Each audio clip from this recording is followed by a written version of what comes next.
Our first speaker, code 158, Beyond Pink and Blue.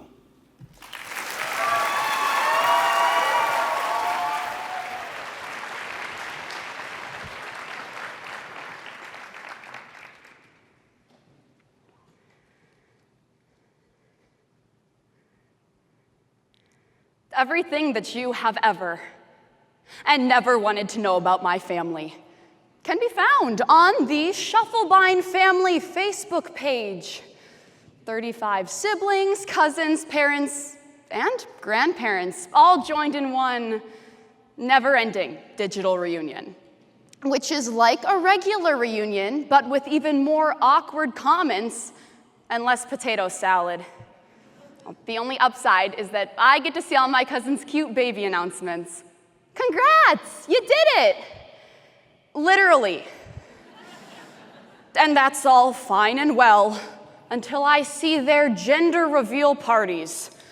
Perhaps you've also seen the millions of extravagant ways that future parents announce the sex of their unborn child, from cutting open colored cakes to playing a version of Jimmy Fallon's Egg Russian Roulette. All jokes aside, what these parties truly reveal is what expecting parents expect. Jennifer Boylan of the New York Times explains that these parties give the impression that gender is the most important thing to celebrate about a child. And with the prevalence of such spectacles at a time when gender fluidity is supposedly more accepted than ever, it's clear that society still has much to learn about gender. When I'm aware that gender is a huge concept, but when just last week the Vatican openly rejected the notion that gender can be fluid, it is imperative that we study this topic. So today, let's first understand the basics of gender. Second, examine its social evolution before finally asking ourselves, are we evolving past gender? So, first things first, we have to understand the basics of gender. In a personal interview with Dr. Hossein Ali-Abadi, adjunct professor of urological surgery at the University of Minnesota, he explained that gender is a complex mix of the chromosomes in your DNA and external genitalia and internal identification. Oh my. That still sounds fairly complex. So let's break things down a bit by breaking out my good old friend, the genderbread person. Genderbread.org explains that our gender identity is a combination of the hormones in our brains, along with the chromosomes in our DNA, and finally, our biological genitalia. All of these elements of our gender that are hidden on the inside help determine how we will express that gender on the outside. Our gender expression, meaning our actions and demeanor that typically align with societal gender norms. Now, it's important to note that your sexuality is completely separate from gender, your sexuality being who you're attracted to romantically. See? Complex subjects can feel fairly elementary when I shove a big cookie in front of your face. But let's keep going. When an individual's biological sex aligns with their gender identity, they're known to be cisgender male or cisgender female.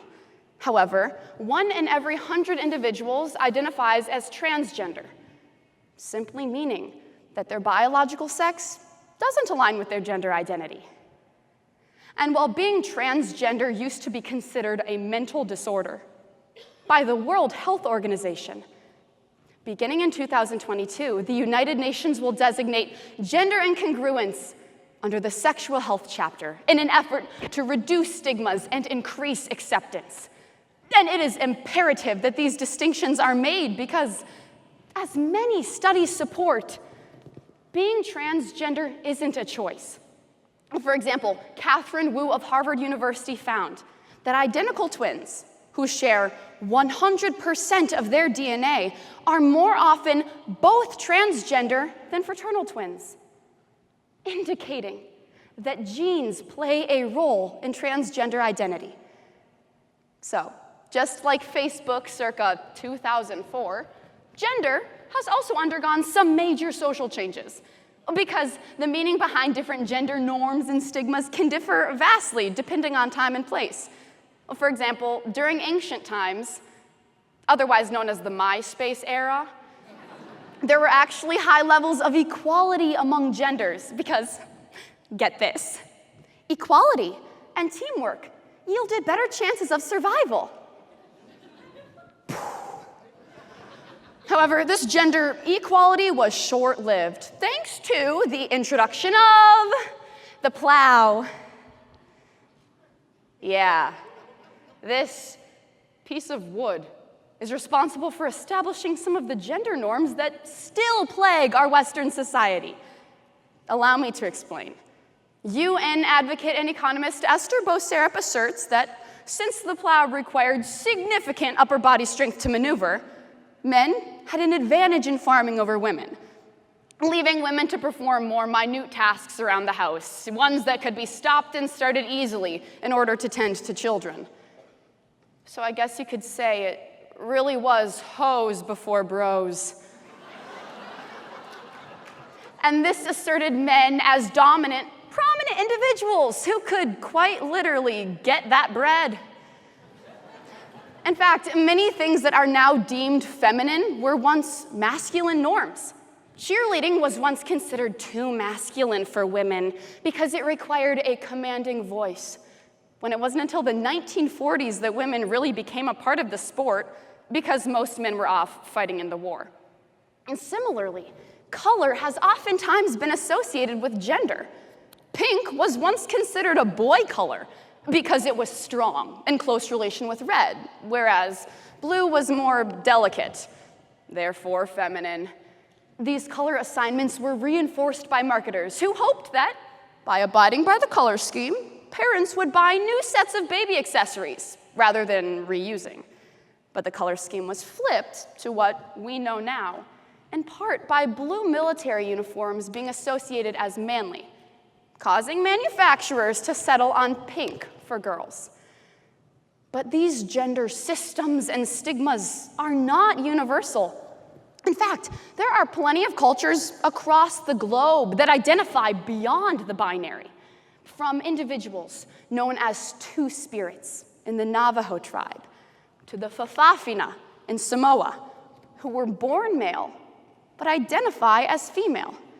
And along with that, in Madagascar, they have a gender called secreta, which consists of individuals who were born male but had feminine characteristics and were then raised as female. All of these examples go to show that the society in which you are raised will have a large impact on gender identity. And at this point in history, Western society is finally starting to catch on as we make strides towards understanding that gender is not binary, and we're perhaps even evolving past gender. One of these movements is known as gender creative parenting. Kyle and Brent Meyer from Utah are using this tactic to raise their child Zoomer until Zoomer identifies as a gender all on their own. By raising them as a baby, Mother Kyle explains that Z will have the freedom to create their own identity outside of the restrictions of traditional gender norms. And gender neutrality extends past parenting and impacts language as well.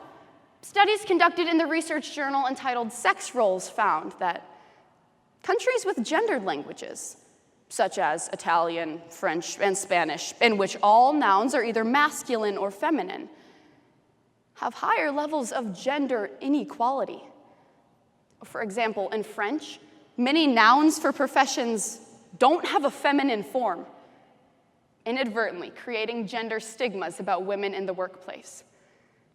But strides have been taken toward inclusive language, from the establishment of the neutral pronoun hen in Swedish to English speakers who are adapting they and their to ensure that everyone is addressed in their ideal manner, and to provide an additional opportunity to avoid misgendering.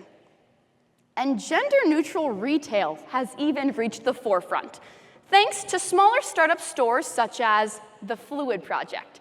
The Fluid Project is a clothing store which features genderless display mannequins and showcases items not by gender, but by aesthetic. Owner Rob Smith explains that his store is a place where self-expression is personal rather than gendered. And furthermore, Ellen Berry of the New York Times explains how Sweden is experimenting with gender-neutral preschools. This is in an effort to combat issues such as sexism, misogyny, and toxic masculinity.